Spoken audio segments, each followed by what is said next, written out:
Good morning, everybody. Welcome back to the installment of Scott's Selections here for Saturday, November 28th. Before getting today's play of the day, quick recap of what happened yesterday. We ended up doing 3 play of the day videos, and we did pretty well. We ended up going 2-1. We won with Gonzaga minus 13.5 and minus 114 on FanDuel. That line flew through the roof. Closed to roughly 17, 18, really wherever you got it. Didn't matter. Gonzaga won by 20 plus. Ended up losing with Wake Forest minus 18.5 and minus 110 on FanDuel against Longwood. Unfortunately, Wake Forest, after winning by 60 in the opener, ended up being tied with Longwood after a half. Outscored them by 11 in the second half, but it was pretty unfortunate. They just came out flat, really did not look good at all, and they were never close to covering at any point. And then we ended up winning the final play as we ended up having Colorado minus 6, which was available at minus 110 on DraftKings. Line dropped to 5. I didn't really care. Kansas State is terrible, and Colorado was able to win that game by double digits. So overall, 2-1. And we ended up making a decent amount of profit. So pretty solid day for us. But looking at today's card, we're going to be going back to college basketball. And we're going to be looking at a matchup between one of the teams we faded in the past. And once I mention the team name, you're going to know exactly where I'm going with this. It's going to be between Wyoming and Mississippi Valley State.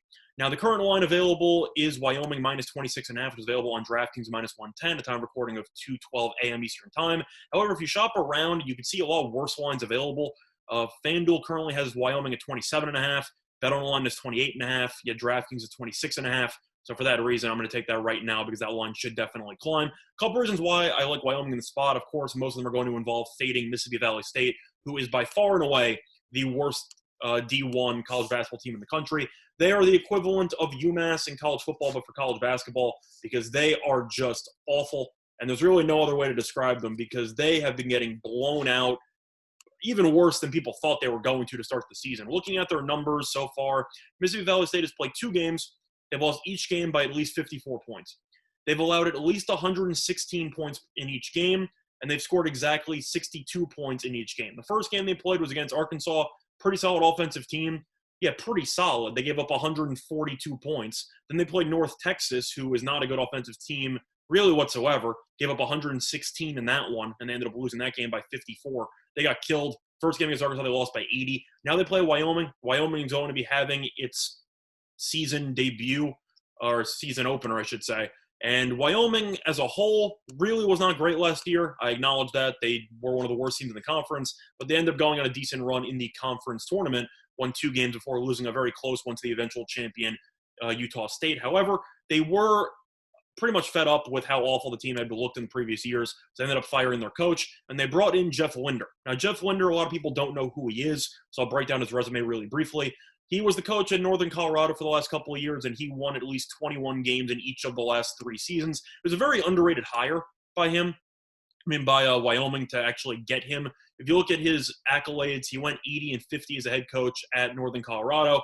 In addition to all the wins that he had, I mentioned the 20-plus wins in 3 straight years. He also won Big Sky Coach of the Year in 2019, and he also won the CIT Championship back in 2017-2018 season. So he's had a lot of success at Northern Colorado in the Big Sky, and now he's going to be taking his talents to a team that is pretty underwhelming, but actually brings back a decent amount of talent from last year's team. As Wyoming, despite being pretty underwhelming last year, ends up bringing back 3 of its top 4 scorers from last year, including guard Hunter Maldonado, who is easily the most underrated player in the conference. Last season, he averaged 15.8 points per game, 5.8 rebounds per game, and 4.0 assists per game. So he's a jack of all trades. He does basically everything for this team. And with him being back in the fold, he is, I'd say, a dark horse candidate, potentially win Conference Player of the Year. Is he going to? No, because Wyoming's probably going to finish around 500, best case scenario, maybe a little bit above.